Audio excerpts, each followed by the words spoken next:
Dinner again. You've made something healthy, something you are actually proud of, and your child takes one look at it and says, "I'm not eating that." Maybe it gets thrown.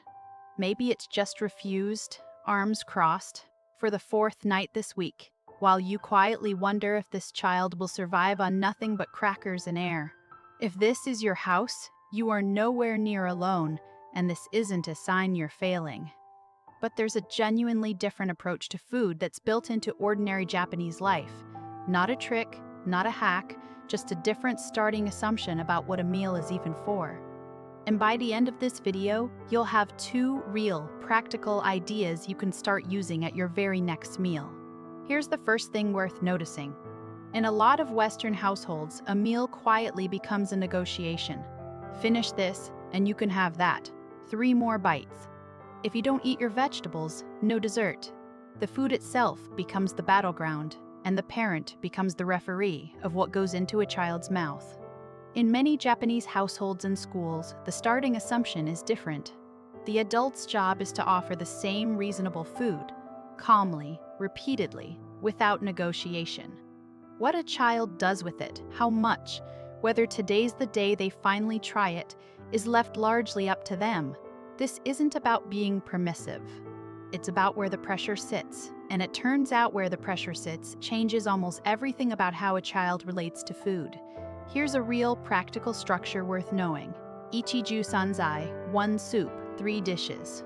It's the traditional shape of a Japanese meal: rice, a soup, and 3 small side dishes, each a little different. A little protein, a little vegetable, something pickled or simple. Here's why the shape matters more than any individual food on the plate. A child isn't presented with one single food they must eat or reject. They're presented with several small, low-stakes options, side by side. If today's the day they only touch the rice and the soup, that's fine.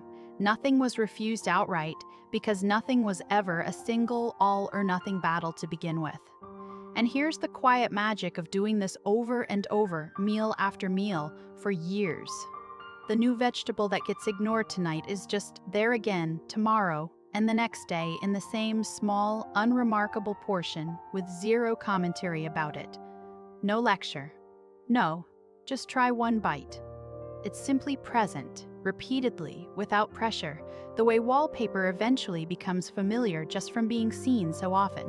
Actual research on food exposure backs this up in a general sense. Familiarity through repeated, low-pressure exposure is one of the most reliable ways children come to accept new foods, far more reliable than a single dramatic negotiation ever is. Here's the second idea, and it addresses the other half of most food battles. Not what goes on the plate, but how much gets eaten. Hara hachi. Eating until you're about 80% full rather than completely stuffed. Notice what this quietly assumes: that the eater, even a small one, has some ability to sense their own fullness, and that this internal sense is worth trusting rather than overriding with an external rule like finish your plate. Here's why finish your plate backfires more than it helps. It teaches a child to override their own body's signal, eat past fullness because an external rule says so, rather than teaching them to listen to it. Hara hachi points the opposite direction. A child who stops eating because they feel done, even if there's food left, isn't being wasteful or defiant. They're doing something we should actually want them to keep doing for the rest of their life, noticing they're full and stopping. So, practically, here's what this looks like at your table tonight. Serve a few small, separate components rather than one single mixed dish that lives or dies as a whole. Offer the new or less loved food in a small, low-stakes portion, alongside things you already know they'll eat, no separate short-order kitchen making a different meal for the picky one. And then, genuinely, step back from the outcome. No bites counting, no dessert bargaining, no lecture about vegetables. Just, this is what's here. Eat what feels right to your body, and we'll see this same food again another time. No big deal either way. This is hard, honestly, especially if you're used to feeling responsible for exactly how many vegetables made it into a small body today. But the pressure is precisely the thing that turns food into a battlefield, and removing it consistently, over weeks and months, is usually what allows the battle to actually end. Now, an important honest note, because I don't want anyone watching this to feel dismissed.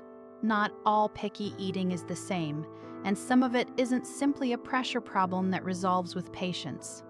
Some children have real sensory sensitivities around texture, smell, or taste that go well beyond typical picky eating, sometimes described clinically as ARFID, avoidant restrictive food intake disorder, or other feeding difficulties. If your child's eating is extremely limited, if there's significant weight or growth concern, or if meal times involve genuine distress beyond ordinary refusal, that's a conversation for a pediatrician or a feeding specialist, not something to solve with a gentler dinner table alone. Removing pressure helps an enormous number of typical picky eaters. It is not a substitute for professional support when something more is going on, and there's no failure in needing that support. For the ordinary, everyday pickiness most families deal with, though, the pattern holds. Less pressure, more repetition, more trust in a child's own fullness tends to produce a calmer table over time than any negotiation ever does. So, Ichiju-sansai, several small low-stakes options instead of one all-or-nothing battle. Hara hachi, trusting a child's own sense of fullness instead of overriding it. And underneath both, the same shift.